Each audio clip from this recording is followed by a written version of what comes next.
किसान साथियों, मैं रंजीत देवास मध्य प्रदेश से इस वीडियो मैसेज के माध्यम से आपसे जुड़ रहा हूं। युवा किसान मित्रों, पिछले जो कई वर्षों से किसान हित सर्वोपरि किसानवाद और किसान समाज में जागृति अपने अधिकारों के प्रति एक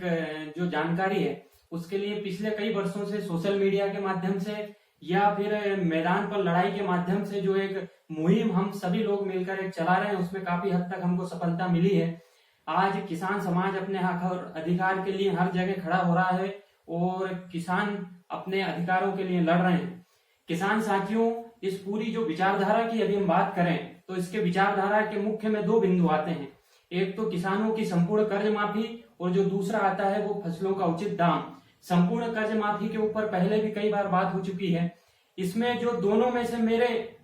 जो पर्सनल जो मेरा व्यू है उसमें जो सबसे बड़ी और जो प्रमुख मांग है वो किसानों के फसलों का उचित दाम है, क्योंकि ये दूसरा बिंदु ऐसा बिंदु इसकी प्रतिपूर्ति यदि सरकार कर दे तो जो हर वर्ष जो सरकार और किसानों के मध्य जो टकराव की स्थिति उत्पन्न होती है, हर साल जब फसल निकलती है, फसल कम दाम पर बिकती है, किसान अपनी फसल को कहीं रोड पर फेंकने को मजबूर हो जाता है। कई बार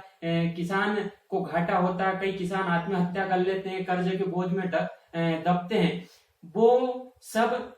का जो केंद्र है वो फसलों का उचित दाम है। यदि सरकार फसलों का उचित दाम दे दे तो जो बाकी समस्याएं हैं वो अपने आप हल हो सकती है। अब जब फसलों के उचित दाम की बात आती है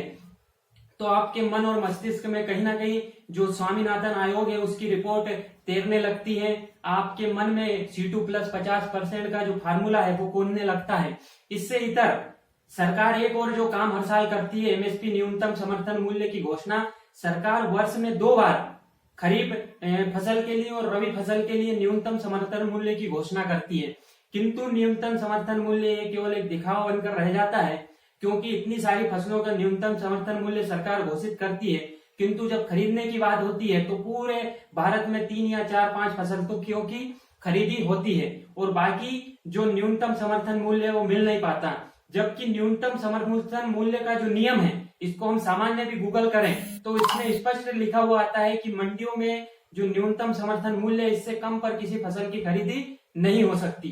किंतु मंडियों में डेली व्यापारियों द्वारा इस नियम की धज्जियां उड़ाई जाती है, इसका चिरहरण होता है। तो जो साथियों पिछले कई वर्षों से